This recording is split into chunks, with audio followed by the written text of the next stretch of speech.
You didn't talk much as a kid, not because you had nothing to say, but because something, somewhere, told you it was safer not to. So you watched, you listened, you learned how people react before you ever spoke. And now your mind won't stop. You replay conversations, you analyze every word, you think of better responses, hours too late. And sometimes you wonder, why am I like this? Why does everything have to go through 1,000 thoughts first? It didn't start now, it started back then. You were the quiet one, the good kid, the one who didn't cause problems, the one adults didn't have to worry about. Teachers liked you, relatives praised you. Such a calm child, such a mature soul. But what they didn't see was how much you were holding in. You noticed things other kids didn't. The tone in someone's voice, the shift in someone's mood, the moment when the room felt off. And slowly, without realizing it, you started adjusting yourself. Speak less, don't interrupt, don't say the wrong thing, don't be too much, because being quiet felt safe. Pause for a second, think back. Was there ever a moment where you wanted to speak, but didn't? Maybe you had an opinion, but it felt risky. Maybe you were excited, but no one really listened.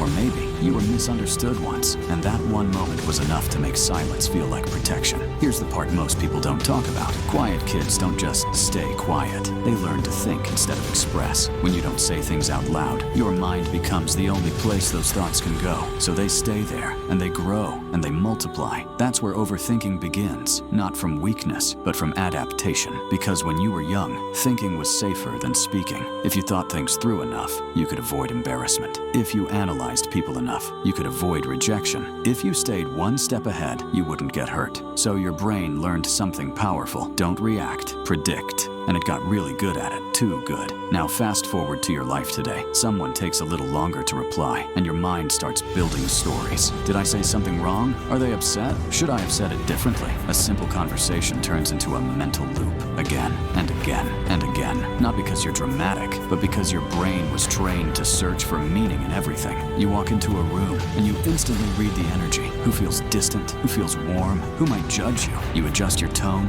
your words, your presence, without even realizing it. And afterward, you replay it. Why did I say that? I should have said this instead. That sounded weird. It's exhausting, but it also feels automatic. Here's another pause. Be honest with yourself. How often do you say exactly what you feel in the moment? Not the filtered version, not the safe version, the real version. If that feels uncomfortable, that's not random. That's learned. Because somewhere along the way, you learned that your voice needed editing. Maybe people talked over you. Maybe your emotions felt too much for others. Maybe silence just felt easier than explaining yourself. So you became careful, and careful thinking turns into constant thinking. But here's the twist most people miss. Your overthinking isn't the real problem. It's the leftover habit of a younger version of you, trying to stay safe. Back then, it worked. It helped you avoid conflict. It helped you fit in. It helped you survive emotionally. But now it's running in situations where you're no longer that powerless kid. And that's why it feels overwhelming, because your mind is solving problems that don't actually exist anymore. You're not overthinking because something is wrong with you. You're overthinking because you were once the quiet observer in a world that didn't always feel safe to speak in. And your brain never forgot. Imagine this. What if your thoughts aren't trying to sabotage you, but protect you? What if every what if is just your mind saying, let's not get hurt again? That changes things, because now it's not about fighting your mind, it's about understanding it. You don't have to suddenly become loud. You don't have to force confidence, but maybe you can start doing something small. Say one thing you'd normally keep inside. Not everything, just one thing, and notice what happens. Because the truth is, most of the danger you're preparing for isn't there anymore. You're allowed to take up space now. You're allowed to speak before everything is perfect. You're allowed to be misunderstood sometimes, because staying silent is what created the noise in your head. And maybe, just maybe, the version of you that overthinks everything is the same version that once needed to be quiet to feel safe. But you're not there anymore. You're here, and your voice, it was never the problem. It was just waiting.